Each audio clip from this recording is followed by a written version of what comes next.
First time I am uploading a video and this video is all about depression।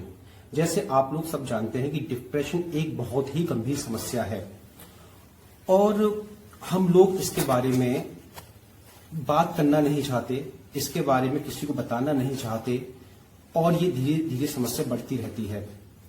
हमारी India में इसके लिए इतना अवेयरनेस भी नहीं है जैसे और बीमारियों के लिए अवेयरनेस है। लेकिन अगर हम सिंपली अगर देखते हैं तो एक ये बीमारी है that is related to brain. जैसे और भी बीमारियां हैं that are related to kidney. कोई बीमारी किडनी से रिलेटेड हो सकती है, कोई बीमारी लीवर से रिलेटेड हो सकती है, कोई बीमारी स्टोमक से रिलेटेड हो सकती है। तो ऐसी ये बीमारी है and it is related to brain. तो इसके बारे में बात करने में, इसके बारे में शेयर करने में कोई हमें परेशानी नहीं होनी चाहिए, क्योंकि अगर हम इसको अंदर ही अंदर रखेंगे तो ज्यादा गंभीर परिणाम हो सकते हैं। अभी अगर हम गंभीर परिणाम की बात करते हैं तो सबसे पहले जो घटना याद आती है that is of Sushant Singh Rajput. Sushant Singh Rajput जैसे आप सब लोग जानते हैं कि वो एक बहुत ही एक्स्ट्रा टैलेंटेड एक्टर थे। अच्छा, एक्स्ट्रा टैलेंटेड एक्टर के साथ साथ वो पढ़ाई में भी बहुत ही ज्यादा एक्स्ट्रा टैलेंटेड थे। आप सब लोग जानते हैं क्योंकि आजकल उनके बारे में बहुत कुछ जो है पब्लिश हुआ है कि उनका AIEEE में all over India 7th rank था। उनका ओलंपियाड ऑल ओवर इंडिया में भी उन्होंने काफी अच्छा रैंक पाया था उन्होंने। और अगर हम उनके एक्टिंग फील्ड के बारे में बात करते हैं तो एक्टिंग फील्ड में भी उन्होंने काफी संघर्ष किया। वो अकेले ही उन्होंने वो मुकाम हासिल किया जो कि अपने आप में बहुत बड़ी चीज है। लेकिन फिर आप ये कहेंगे कि वो तब इतना सक्सेसफुल हो गए थे, जब वो इतना सक्सेसफुल हो गए थे तो उनको सुसाइड करने की क्या जरूरत पड़ी। तो ये सबसे इंपॉर्टेंट जानना ये है कि ये डिप्रेशन किसी को भी हो सकता है। इसमें ये नहीं है कि जो है कि सक्सेसफुल लोगों को ये डिप्रेशन नहीं हो सकता। जब इंसान जो है अपनी लाइफ में आगे बढ़ता है तो कुछ अप एंड डाउन्स आते रहते हैं, लेकिन जो डाउन्स आते हैं उसमें स्ट्रगल निरंतर करते रहना चाहिए। अपने आप को लो फील नहीं कराना चाहिए। कुछ परेशानियां हैं तो हम उसको शेयर भी कर सकते हैं। अब सबसे इंपॉर्टेंट पॉइंट है कि व्हाट इज डिप्रेशन। डिप्रेशन है क्या, और डिप्रेशन के आप लोग सब जानते हैं। डिप्रेशन के बहुत सारी डेफिनेशंस आपको गूगल पे मिल जाएंगी, बहुत सारी डेफिनेशंस आपको किताबों में मिल जाएंगी। लेकिन अगर हम सिंपल शब्दों में कहें तो जैसा मेरा मानना है कि किसी भी चीज को बहुत ज्यादा गहराई में सोचना और डीपली सोचना ही डिप्रेशन का कारण है। मतलब the combination of deep thinking with negativity is called depression. मेरे कहने का मतलब ये है कि अगर आप कोई भी चीज बहुत ज्यादा नेगेटिव होके सोच रहे हैं और डीपली सोच रहे हैं तो डिप्रेशन होने के चांसेस बहुत ज्यादा होते हैं। ओके, नाउ दोस्तों ये भी एक मजे वाली बात है कि जो ब्रिलियंट लोग होते हैं, जिनका माइंड शार्प होता है, तो उनको डिप्रेशन होने के चांसेस भी थोड़े ज्यादा होते हैं। और उसका कारण क्या है? उसका कारण है क्योंकि उनके पास में एक बहुत ही अच्छा ब्रेन होता है, उनके पास में डीप थिंकिंग होती है।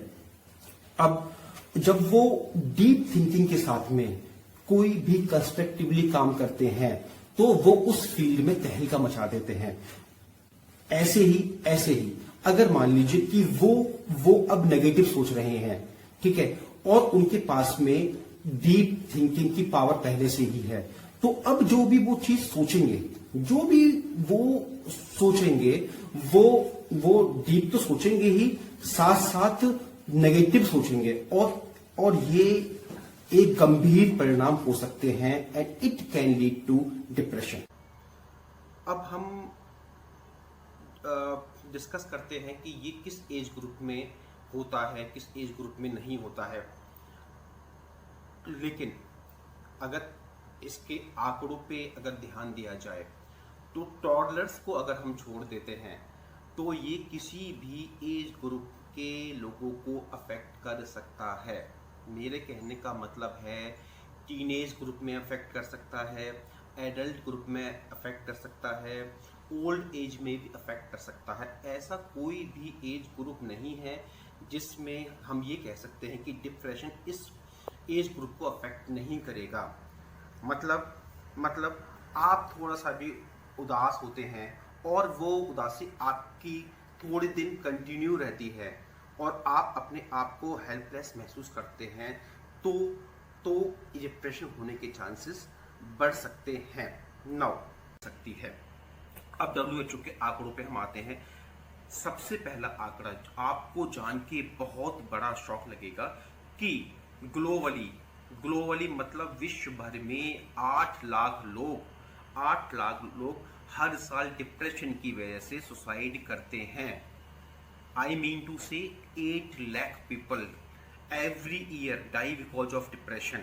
और सेकंड, आप जो एक मैं आपको आंकड़ा बताने जा रहा हूं, ये भी एक WHO का आंकड़ा है और ये भी आपको बहुत शॉक देगा कि 15 से 29 एज ग्रुप, द्वारा मैं रिपीट करता हूं, 15 से 29 एज ग्रुप में जो डेथ होती हैं उसमें दूसरा सबसे बड़ा कारण डिप्रेशन है। आप मेरी बात समझ गए होंगे और इस सेंटेंस से आप ये समझ गए होंगे कि डिप्रेशन का कितना सीवियर कॉन्सिक्वेंसेस है अगर इसको ढंग से डील ना किया जाए। तो ये केवल आप पे डिपेंड करता है कि आप डिप्रेशन के फेज से आप अपने आप को कैसे निकाल रहे हैं। आप अपने आप को कैसे उस फेज से निकालना चाह रहे हैं, आपकी विल पावर क्या है, कैसे है। और ये डिप्रेशन से आप आसानी से निकल सकते हैं, ऐसा कुछ नहीं है कि ये बहुत बड़ा टास्क हो। नाउ अब हम आते हैं, हमारी बॉडी के अंदर एक सबकॉन्शियस माइंड होता है, एक कॉन्शियस माइंड होता है। जो हमारा कॉन्शियस माइंड होता है वो जो हम प्रेजेंटली कर रहे हैं, दैट इज कॉन्शियस माइंड। और सबकॉन्शियस माइंड जो हमारे पास्ट के एक्सपीरियंसेस जो होते हैं उसके आधार पर डेवलप होता है। तो आप ये कह सकते हैं कि सबकॉन्शियस माइंड आपके बैकग्राउंड में चलता रहता है और आप जो कॉन्शियसली करते हैं उसमें एक आपके सबकॉन्शियस माइंड का बहुत ही इंपॉर्टेंट रोल होता है। जैसे आप कोई भी एक्टिविटी कर रहे हैं और अगर आपका सबकॉन्शियस माइंड आपको अच्छा फीडबैक दे रहा है, आपको एक पॉजिटिव फीडबैक दे रहा है, तो आप कॉन्शियसली सब एक्टिविटीज करते चले जाएंगे। लेकिन अगर आप कुछ भी काम कर रहे हैं, कुछ भी एक्टिविटी कर रहे हैं और आपका उस काम से रिलेटेड कोई भी पास्ट में कोई मेमोरी अच्छी नहीं है, तो आपका सबकॉन्शियस माइंड एक नेगेटिव फीडबैक देगा और उसकी वजह से आपका कॉन्शियसली जो आप काम कर रहे हैं वो आपका अफेक्ट करेगा। तो मेरे कहने का मतलब ये है कि अगर हम लाइफ में कुछ करना चाहते हैं, if we want to do any big thing in life और if we want to get more and more success, then हमारा पैरेलल चलना चाहिए conscious mind and subconscious mind, वो पैरेलल चलना चाहिए। अगर वो कहीं भी अनपैरेलल होगा, दोनों एक दूसरे को कंपनसेट नहीं करेंगे, तो बहुत बड़ी परेशानी हो सकती है। अब हम लोग डिस्कस करते हैं what are the reasons for depression के कारण क्या क्या हैं। तो सबसे पहला कारण है स्टडी पढ़ाई। ये एक डिप्रेशन का बहुत बड़ा कारण है।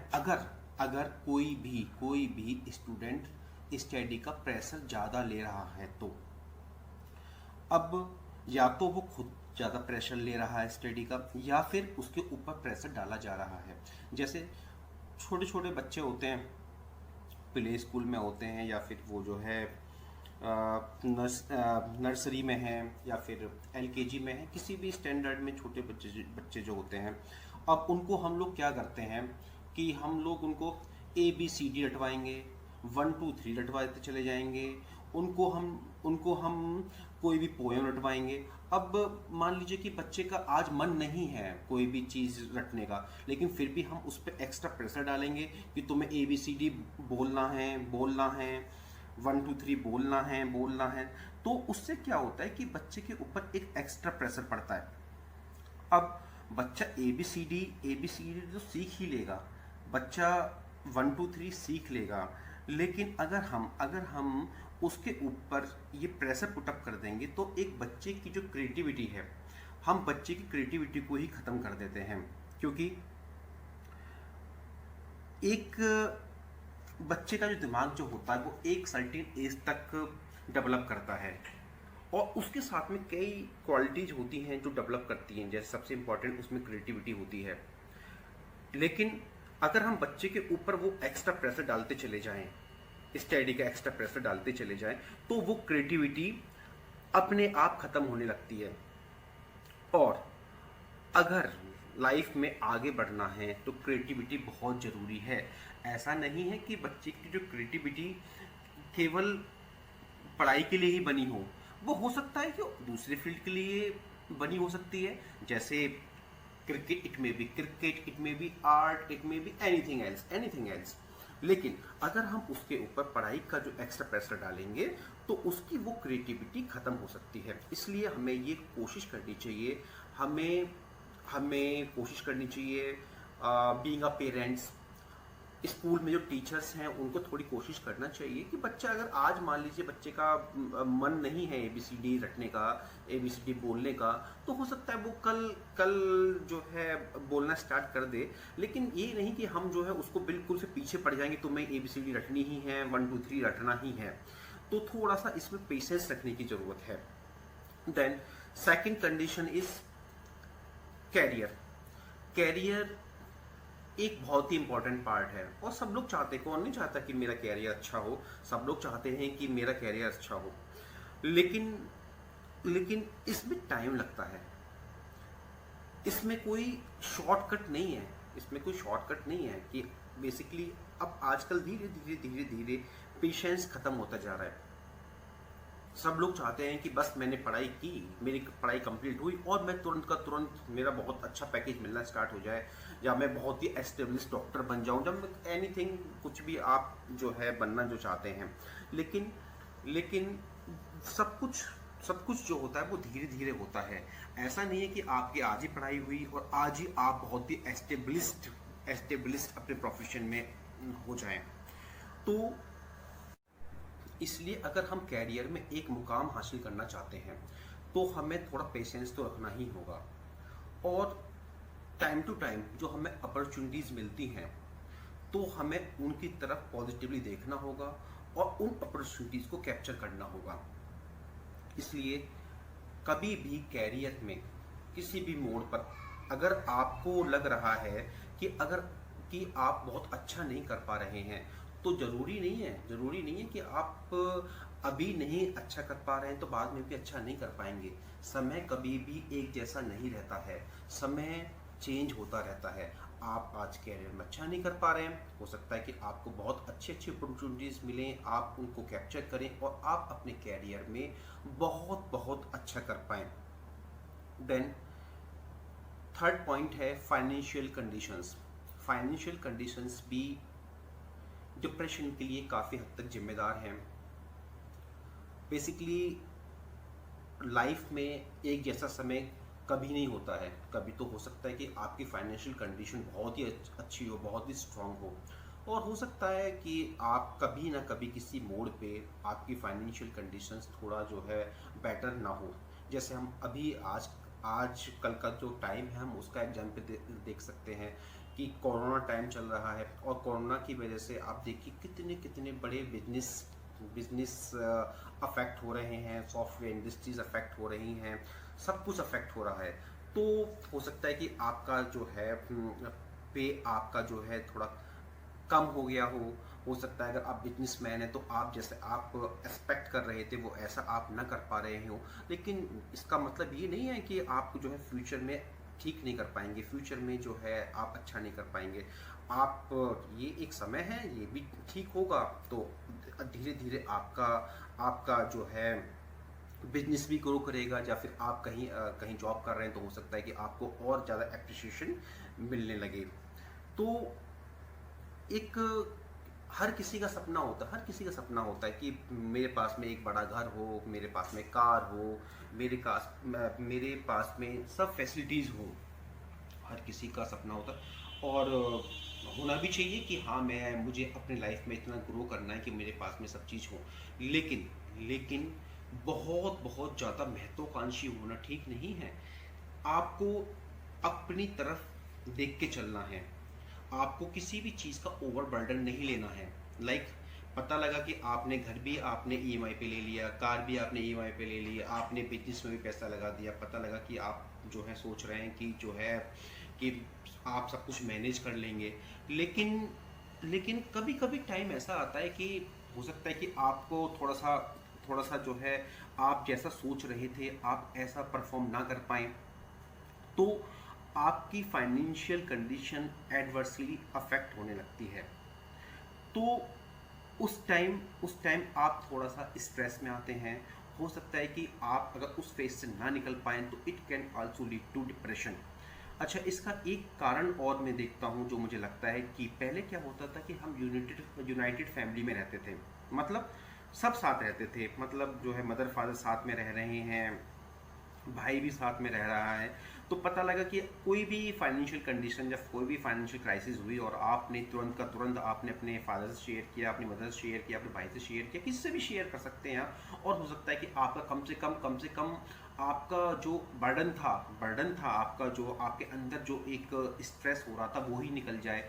अगर आपके फादर हैं या मदर हैं या भाई है, आपसे बस इतना बोलते कि चिंता ना करो, हम तुम्हारे पीछे खड़े हुए हैं, कोई प्रॉब्लम वाली बात नहीं है, ठीक है। अगर मान लीजिए उन्होंने फाइनेंशियली हेल्प भी नहीं किया, लेकिन इतना बोलना ही काफ़ी होता है। लेकिन आजकल हम न्यूक्लियर फैमिली में रह रहे हैं। अब न्यूक्लियर फैमिली में क्या होता है कि आप अपनी बात ज़्यादा शेयर नहीं कर पाते हो, क्योंकि आपको आपको जो है रहता है कि जो है कौन क्या सोचेगा, क्या है, आप अंदर ही अंदर घुटते रहते हैं, अंदर ही अंदर जो है आपका एक द्वंद्व चलता रहता है, और it can lead to depression. तो इसलिए बहुत ज़रूरी है कि आप अपने ऊपर फाइनेंशियल कंडीशन का ओवरबर्डन ना लें।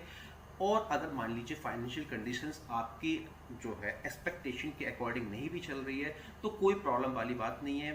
थोड़ा थोड़ा हो सकता है, इट मे टेक टाइम, सब कुछ बेटर धीरे धीरे हो जाएगा।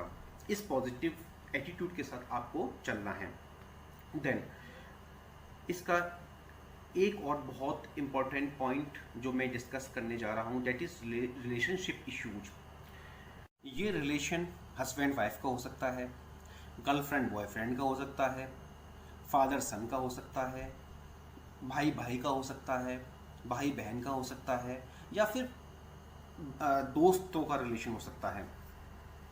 अगर मान लीजिए कि और ये रिलेशन आपके बहुत ही करीब है और इसमें थोड़े से इश्यूज होना स्टार्ट हुए, ठीक है, और वो आप उन इश्यूज को ख़त्म नहीं कर पा रहे हैं और वो इश्यूज धीरे धीरे बढ़ते जा रहे हैं, तो आपको स्ट्रेस रहने लगेगा। और ये स्ट्रेस, ये जो है ख़त्म होना बहुत ज़रूरी है। अगर ये स्ट्रेस ख़त्म नहीं होता है तो it can also lead to depression, because आपके मन में एक भारीपन रहेगा रिलेशन को लेके, और जिस रिलेशन को आप इतना ज़्यादा इम्पोर्टेंस दे रहे थे। आमतौर पे देखा गया है कि एक जो गर्लफ्रेंड बॉयफ्रेंड का जो एक रिलेशन होता है, तो उसकी वजह से भी बहुत से स्टूडेंट्स डिप्रेशन में आ जाते हैं। उसका कारण ये है कि मैच्योरिटी इतनी ज़्यादा होती नहीं है, देन स्टेबिलिटी रिलेशनशिप में होती नहीं है, और छोटी छोटी बातों पे स्ट्रेस होने लगता है, और छोटी छोटी बातों पे तब स्ट्रेस होता है तो उसका सॉल्यूशन ये निकाल नहीं पाते हैं, और they can lead to depression. Now एक और इम्पोर्टेंट पॉइंट, कि ऐसा कोई भी इंसिडेंट जो आपको अंदर से तोड़ दे, उसकी वजह से भी डिप्रेशन होने के चांसेस बहुत रहते हैं। फॉर एग्जाम्पल, किसी नियर डियर का लाइफ लॉस, मान लीजिए कि किसी ना किसी वजह से कोई आपका कोई बहुत ही करीब है, मदर, फादर, हस्बैंड, वाइफ, कोई भी जो आपके बहुत करीब है, उसका एकदम से चले जाना, तो भी ये डिप्रेशन का कारण हो सकता है। या फिर आपके साथ में कोई ना कोई ऐसी घटना हुई हो, जैसे एक्सीडेंट हुआ हो या पैरालिसिस हुआ हो, जिसकी वजह से आपको बहुत ज़्यादा शॉक लगा हो, तो it can also lead to depression. अब एक हम लास्ट पॉइंट और डिस्कस करेंगे, बहुत इम्पॉर्टेंट पॉइंट है, बहुत ज़्यादा इम्पॉर्टेंट पॉइंट है, that is mental and physical harassment. ये मेंटल एंड फिजिकल हरेसमेंट जो होता है, ये कहीं भी हो सकता है। Like it can be in the school, it can be in college, it can be in your working place, ये it can be everywhere. Basically क्या होता है कि हर जगह चाहे स्कूल हो, चाहे कॉलेज हो, या फिर आपका वर्किंग प्लेस है, तो वहाँ पे कुछ लोग ऐसे होते हैं कि दूसरों का मजाक बनाना, दूसरों को नीचा दिखाना, दूसरों को जो है दूसरों को उनको परेशान करना है, तो वो इसको अपना स्किल का पार्ट समझते हैं। They consider it as their skill. अच्छा, वो ये लोग करते क्यों हैं? इसका कारण है कि इनको क्या करना होता है कि आसपास के जो लोग हैं, और स्पेशली लड़कियां जो हैं, तो उनको ये लोग इम्प्रेस करना चाहते हैं, क्योंकि इनके पास में कोई एक्स्ट्रा टैलेंट तो ऐसा होता नहीं है कि ये जो है उस टैलेंट से किसी को इम्प्रेस कर सकें। तो इनके पास में ये जो दूसरों को नीचा दिखाना, परेशान करना, उनको टॉर्चर करना, उसी से जो है ये अपनी ईगो सेटिस्फाई करते हैं, और उसको ये एंटरटेनमेंट का हिस्सा बना लेते हैं। अब जिसको ये अपना शिकार बनाते हैं, हो सकता है कि वो उस माहौल में एडप्ट ना कर पा रहा हो सकता है कि उसका मेंटलिटी अलग हो, उसकी मानसिकता अलग हो सकता है उसका बिहेवियर अलग हो, और अगर उसके ऊपर डेली ऐसे टॉर्चर होता रहेगा, ऐसे डेली होगा, तो it can also lead to stress and further it can lead to depression.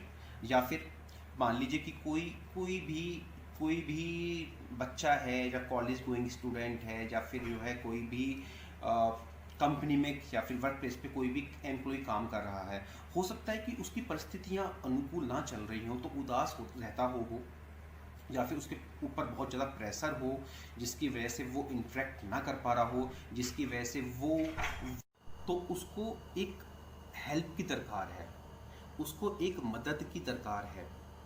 अगर हम उसको उस टाइम पे थोड़ा हेल्प कर दें, तो वो हो सकता है कि उसे हम डिप्रेशन से बचा लें। लेकिन जब वो अपने लाइफ में थोड़ा लो फील कर रहा है, और हम उसे जो है एक एंटरटेनमेंट का साधन बना लेते हैं, तो वो टूट जाता है, वो अपनी नॉर्मल ज़िंदगी को नहीं जी पाता, तो उसको और कोई सॉल्यूशन दिखाई नहीं देता है, और वो या तो ठीक हो जाए, किसी न किसी तरह से ठीक हो जाए, तो बहुत ही अच्छा है वो। नहीं तो अगर वो ठीक नहीं होता है, तो वो जीवन पर्यंत वो डिप्रेशन में बना रहता है, या फिर अगर उसे कहीं से कोई हेल्प नहीं मिल रही है, और वो अपनी लड़ाई अंदर से चल रही है, और तो उससे अगर वो नहीं जीत पा रहा है, तो वो एक एक्सट्रीम स्टेप भी उठा सकता है, जैसे सुशांत सिंह राजपूत ने किया। तो जब भी कोई लो फील कर रहा है, जब भी कोई थोड़ा सा आपको लग रहा है कि आपके आसपास की वो थोड़ा सा नॉर्मल इंटरेक्ट नहीं कर रहा है, तो उसको हेल्प की ज़रूरत होती है, ना कि उसको हम अपना शिकार बना लें, उसका मजाक बनाएं, उसको जो है एक उपहास का केंद्र नहीं बनाना चाहिए। ये बहुत ज़रूरी है। नाउ, अब तक हमने डिस्कस किया कि what are the reasons of the depression, और मैंने एक पॉइंट को कोशिश की है कि मैं एक पॉइंट को बहुत ही तरीके से मैं आपके सामने रखूं और डिस्कस करूं। Now the main point, what is the solution of depression? Depression का सॉल्यूशन क्या है, और हम कैसे अपने आप को मजबूत कर सकते हैं और कैसे हम अपने आप को डिप्रेशन से निकाल सकते हैं। तो इसमें सबसे इम्पोर्टेंट है कि जब कोई भी डिप्रेशन में होता है तो उसका कॉन्फिडेंस लेवल बहुत कम हो जाता है, उसकी विल पावर बहुत कम हो जाती है और वो एक एक उसका पूरा जीवन निराशाजनक हो जाता है। तो अपने आप को पॉजिटिव करना, अपने आप को कॉन्फिडेंट करना बहुत ही अति आवश्यक है। हमें अपनी सोच को ही पॉजिटिव करना होगा। हमें हर चीज़ में अपनी गलतियां नहीं निकालनी होंगी। अब मैं एक एक पॉइंट रखकर आपके सामने एक्सप्लेन करूंगा कि हम कैसे अपने को बहुत ही स्ट्रॉन्ग कर सकते हैं, अपने आप में मेंटल स्ट्रेंथ को गेन कर सकते हैं। तो सबसे पहले हमें हमेशा अपनी गलती नहीं निकालनी चाहिए। डिप्रेशन का पेशेंट जो होता है वो उसमें एक वो ऑटोमेटिकली हो जाता है कि क्योंकि उसका कॉन्फिडेंस लो होता है तो वो हर चीज़ में अपनी गलती निकालने लगता है। उसे लगता है कि मैंने जो काम किया वो सही तरीके से किया है या नहीं किया, मैंने अभी किसी से कम्युनिकेशन जो किया है मैंने सही तरीके से किया ही नहीं किया। तो उसको वो सब कुछ अच्छी तरीके से कर रहा है, सब कुछ अच्छी तरीके से कर रहा है वो अपना सब कुछ, लेकिन उसको ये लगने लगता है कि कहीं मैंने कोई गलती तो नहीं कर दी है। तो इसके लिए ये बहुत ज़रूरी है कि हम हमेशा अपनी गलती हर चीज़ में ना निकालें। देन जो हमारे अंदर है उसको शेयर करना बहुत ज़रूरी है। अगर मान लीजिए कोई डिप्रेशन का पेशेंट है, मुझे पता है कोई डिप्रेशन का पेशेंट है, तो अगर मैं उससे कहता रहूँ कि तुम्हें पॉजिटिव सोचना है, तो मेरे केवल कहने से वो पॉजिटिव सोचना स्टार्ट नहीं करेगा। उसे बहुत से एस्पेक्ट्स पे काम करना पड़ेगा। जब वो हर एस्पेक्ट्स पे काम करेगा तो उसको जो है डिप्रेशन से निकलने में बहुत बहुत ज़्यादा हेल्प हो जाएगी। जैसे मैंने कहा कि शेयर करना बहुत ज़रूरी है। अगर आपके अंदर कुछ चल रहा है और आपको लग रहा है कि आपको परेशानी हो रही है, तो आप जो भी आपके जो हैं नियर एंड डियर हैं, तो आपको अपनी बातें उनसे शेयर करना बहुत बहुत ज़रूरी है। अगर आप उनसे शेयर करेंगे तो आप देखिएगा पक्का आपका 60 to 70% जो स्ट्रेस है, जो टेंशन है, वो ऑटोमेटिकली ख़त्म हो जाएगा और आप बहुत अच्छा फील करेंगे। और जब आप अच्छा फील करेंगे तो आपका ये जो है डिप्रेशन धीरे धीरे करके ख़त्म होने लगेगा। देन हमें उन चीज़ों को कंट्रोल करने की कोशिश बिल्कुल नहीं करनी चाहिए जिन चीज़ों को हम कंट्रोल नहीं कर सकते हैं। मतलब बहुत सी चीज़ें ऐसी होती हैं कि हम कंट्रोल कर सकते हैं, बहुत सी चीज़ें ऐसी होती हैं जो अनकंट्रोलेबल हैं, मतलब जिनको हम कंट्रोल नहीं कर सकते हैं। और ये हमें पता होता है कि हम किन चीज़ों को कंट्रोल कर सकते हैं, किन चीज़ों को कंट्रोल नहीं कर सकते। जैसे मैं अभी एग्जांपल देता हूँ, कोरोना की वजह से सब कुछ बहुत ज़्यादा अफेक्ट हुआ है, लेकिन वो अनकंट्रोलेबल है। मतलब वो अपने आप ही आया है और अपने आप ही वो जाएगा, हम उसे कंट्रोल नहीं कर सकते हैं। तो हमें हमेशा ये अपने दिमाग में रखें कि कोरोना कब जाएगा। तो जिस चीज़ को आप कंट्रोल कर सकते हैं उस चीज़ को कंट्रोल करने की कोशिश करें। जिस चीज़ को आप कंट्रोल करने की स्थिति में ही नहीं है उस चीज़ को कंट्रोल करने की कोशिश ना करें। अगर आप उस चीज़ को कंट्रोल करने की कोशिश करेंगे जो आप कंट्रोल करने में सक्षम नहीं है, तो आपको स्ट्रेस और डिप्रेशन के अलावा कुछ नहीं मिलने वाला है। देन हमारे जीवन में हर तरह के एक्सपीरियंसेस होते हैं। कुछ एक्सपीरियंसेस बहुत अच्छे होते हैं, कुछ एक्सपीरियंसेस बहुत गंदे होते हैं। अब हमें जो हमारे अच्छे एक्सपीरियंसेस हैं लाइफ के, हमें वो याद करने चाहिए, ना कि हमें पास्ट के जो हमारे बुरे एक्सपीरियंसेस हैं कि हम उनके ऊपर ही ध्यान कंसंट्रेट करें। जो पास्ट में हो गया वो हर किसी की लाइफ में, जैसे मैंने बोला है, कुछ अप एंड डाउन्स हर किसी की लाइफ में चलते हैं।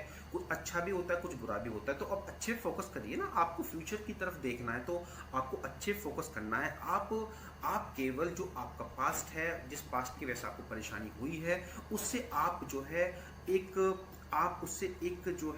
एक सीख ले लीजिए और आप कोशिश करिए कि आप फ्यूचर में उसको रिपीट ना करें।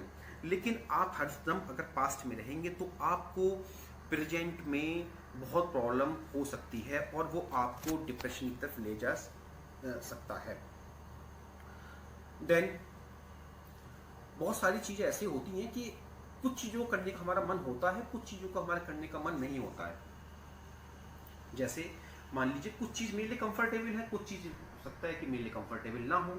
अब मान लीजिए कि मेरा फ्रेंड मुझसे कह रहा है कि जो है मुझे जो है चलने के लिए कह रहा है, मान लीजिए कि कहीं मुझसे कह रहा है कि चलो कहीं घूम आते हैं, और उस टाइम मेरा बहुत सारा वर्क पेंडिंग है, तो मेरे अंदर ना कहने की भी ताकत होनी चाहिए। ऐसा नहीं होना चाहिए कि आपके अंदर ना कहने की ताकत ही ना हो और आप अपने आप को परेशान करें दूसरों को खुश करने के लिए। तो ऐसा नहीं करना चाहिए। जब आपको लग रहा है कि if you are comfortable then you are comfortable, say yes, if you are not comfortable say no. It's very straight, very straight. तो हमें हरदम ये कोशिश नहीं करनी चाहिए कि मैं उसको भी खुश करूं, मैं उसको भी खुश करूं। आपको सबसे पहले अपने आप को खुश रखना है। देन हमें कभी भी हमें अकेलेपन से नहीं डरना चाहिए, क्योंकि आप कभी ना कभी तो आप जो है अकेले होते हैं, और आप जब अकेलेपन से डरने लगते हैं तो फिर आपको एक परेशानी होने स्टार्ट हो जाती है। जीवन का कोई ना कोई पल ऐसा आता है जब आप जो है आपको अकेले चलना पड़ता है, अपनी ज़िंदगी के संघर्ष आपको अकेले ही करने पड़ते हैं।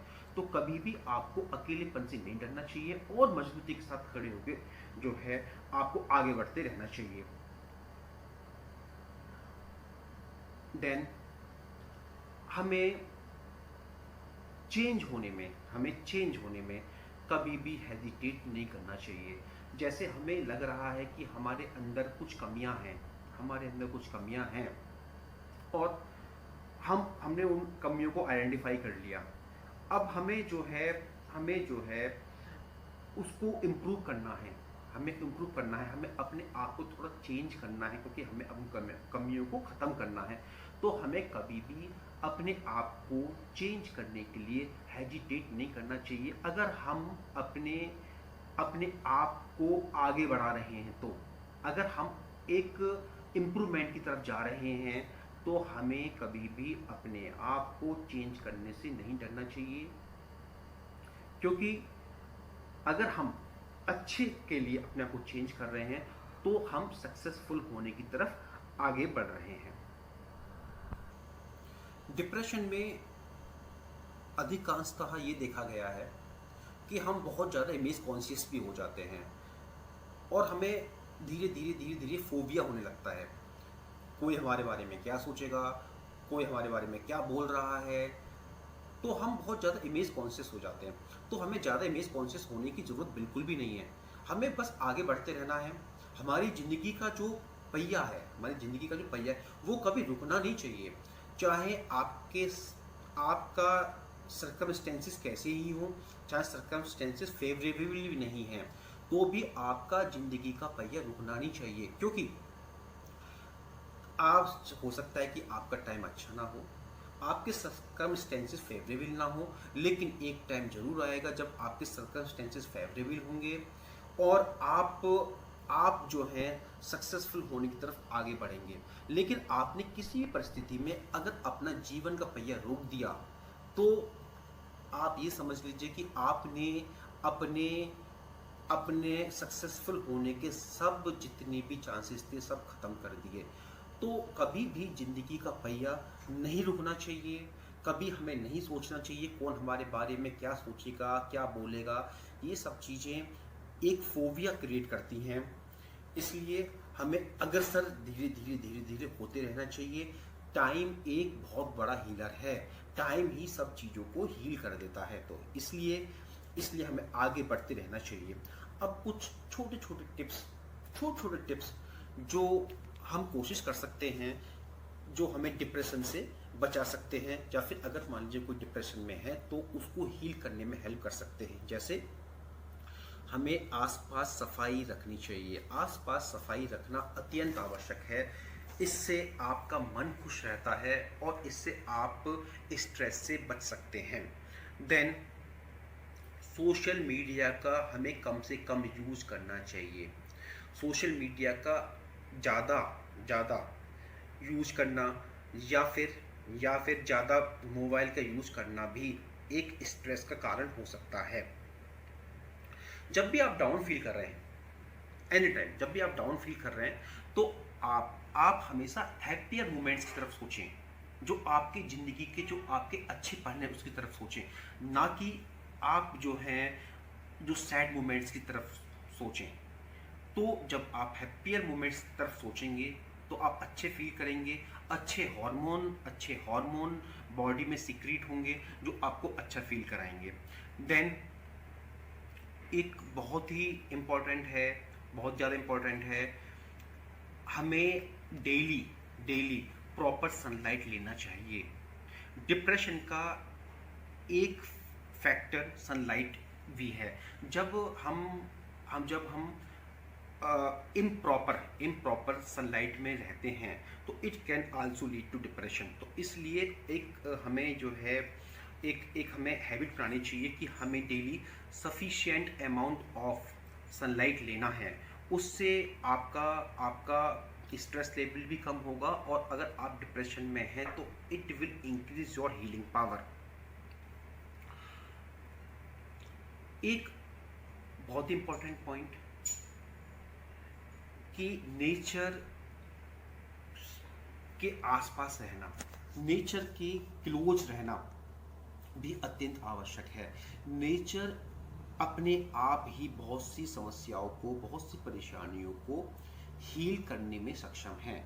ये परेशानियां, ज़्यादातर बीमारियां उन लोगों को होती हैं जो नेचर से काफ़ी दूरी बना के रखते हैं। तो इसलिए आप जितना नेचर के क्लोज रहेंगे उतना आप बीमारी से दूर रहेंगे, और स्पेशली उतना आप डिप्रेशन से आप दूर रहेंगे। आप अगर मान लीजिए कि आप छोटे घर में रह भी रहे हैं तो कोई प्रॉब्लम नहीं है, आप छोटे छोटे पॉट रख सकते हैं, उसमें फ्लावर वाले प्लांट्स आप लगा सकते हैं, या फिर आप जैसे प्लांट आपको पसंद हो आप ऐसे प्लांट उसमें लगा सकते हैं, और डेली आप उनका देखभाल करिए। और वैसे भी ग्रीन कलर जो होता है वो आपके मूड के लिए, आपको वो अच्छा फील कराता है। तो इसलिए always be close to nature. Then अगर आपको लग रहा है कि बहुत सारी चीज़ें आपकी लाइफ में ठीक नहीं चल रही हैं, आपको लग रहा है कि आप जो है अंदर से बहुत परेशान हैं और आप किसी से शेयर नहीं कर पा रहे हैं, तो आप एक टेक्निक आप जो है अपना सकते हैं कि आप उस चीज़ को लिखना स्टार्ट करिए। आप उस चीज़ को लिखिए और देन आप रियलाइज़ करिए कि आप जो सोच रहे हैं वो आप कितना गलत सोच रहे हैं। इससे आपकी ज़िंदगी का जो पहिया, जो मैंने पहले डिस्कस किया है, वो रुक सकता है, ये आपको परेशान कर सकता है। तो आपके सबकॉन्शियस माइंड में एक फीडबैक जाएगा कि आप जो सोच रहे हैं that is not right, that is not right, मैं गलत सोच रहा हूँ और मुझे उसे इम्प्रूव करना है, और मुझे सही सोचना है, अपनी थिंकिंग को ठीक करना है, और मुझे अपनी ज़िंदगी में आगे बढ़ना है। तो ये भी एक टेक्निक हो सकती है कि जो भी आप सोच रहे हैं write down on the paper, और उसको एनालिसिस करिए कि what is right and what is wrong, और आपको रियलाइज़ हो जाएगा कि आप जो सोच रहे हैं वो गलत सोच रहे हैं, आपकी थिंकिंग नेगेटिव हो रही है। तो you can work on it, आप उसको थिंकिंग को पॉजिटिव कर सकते हैं, और इससे आपको बहुत हेल्प मिलेगी। अब बहुत सारी चीज़ें हैं जो आपको डिप्रेशन से लड़ने में हेल्प कर सकती हैं, जैसे साइकोलॉजिस्ट भी आपका लड़ने में हेल्प कर सकता है, आपकी काउंसलिंग साइकोलॉजिस्ट कर सकता है, जिससे कि आप जो है अपनी परेशानी को समझ सकते हैं और उससे निकल सकते हैं। अब नाउ जैसे आप योगा का हेल्प ले सकते हैं। योगा में आसन्स होते हैं, प्राणायाम होता है, मेडिटेशन होता है, और ये बहुत ही ज़्यादा हेल्पफुल हैं, बहुत ही ज़्यादा हेल्पफुल हैं। आप डेली योगा करिए। योगा का रिजल्ट आने में थोड़ा टाइम लग सकता है। ऐसा नहीं है कि आपने आज योगा किया, 2 दिन योगा किया और आप एक्सपेक्ट करने लगें कि तुरंत आपको रिजल्ट आ जाए। इट विल टेक टाइम, लेकिन आप करते रहिए, निरंतर करते रहिए, और 100% इससे आपको आराम मिलेगा, क्योंकि ये आपकी थिंकिंग को धीरे धीरे चेंज कर देता है। और आप जब इसको करते रहते हैं तो आप अपने आप ही ठीक हो जाते हैं, अपने आप ही हील हो जाते हैं। योगा के साथ साथ कुछ आप डीप ब्रीदिंग भी कर सकते हैं। डीप ब्रीदिंग करना बहुत इजी है। जैसे आप जो है इसको बैठ के भी कर सकते हैं, आप इसको लाइंग पोजीशन में भी कर सकते हैं। आपको नोज के थ्रू आपको डीप ब्रीथ करना है और धीरे धीरे धीरे धीरे माउथ से उसको निकालना है। तो this is the procedure of the deep breathing. Depression से लड़ने में 2 पॉइंट्स और बहुत आवश्यक हैं। वो पहला पॉइंट है कि उन लोगों को आप अवॉइड करिए हैं, जैसे मैंने पहले उल्लेख किया है, जिन लोगों का काम केवल मजाक बनाना है, जो दूसरों लोगों को नीचा दिखाना जानते हैं केवल, उनको अवॉइड करिए। These are called negative persons, तो आप उनको अवॉइड करिए। सेकंड, अगर मान लीजिए कि आप लाइफ में कुछ भूलना चाहते हैं, आप लाइफ में कुछ भूलना चाहते हैं, जो चीज़ आपको बहुत ज़्यादा परेशान कर रही है, तो ज़रूरी है कि आपके अंदर फॉरगिवनेस भी होनी चाहिए। मतलब दूसरों को माफ़ करना आपके अंदर होना चाहिए। दूसरों को माफ़ करना इतना इजी नहीं होता, लेकिन जब ये क्वालिटी आपके अंदर आ जाती है तो आपकी इनर पीस आप अचीव कर लेते हैं। तो इसलिए ये क्वालिटी भी होना बहुत ज़रूरी है, दूसरों को माफ़ करना। जब आप दूसरों को माफ़ करेंगे तो इससे आपको ही अच्छा लगेगा और आप अपने आप को जल्दी हील कर सकते हैं। आशा करता हूँ कि आपको ये वीडियो पसंद आएगी और आप मान लीजिए कि उदास रहते हैं या फिर आपको डिप्रेशन की कोई परेशानी है, आप टिप्स फॉलो कर सकते हैं। ये टिप्स बहुत ज़्यादा हेल्पफुल रहेंगी। और अगर आपके आसपास आपको लगता है कि कोई अगर डिप्रेशन का पेशेंट है या फिर कोई नॉर्मली इंटरेक्ट नहीं कर रहा है या कोई अगर उदास रह रहा है, तो आप उसको भी हेल्प कर सकते हैं। प्लीज उसकी हेल्प करिए, ना कि उसको मजाक बनाइए। उसके अगर आप हेल्प करेंगे तो आप एक जिंदगी सेव कर सकते हैं। Thank you.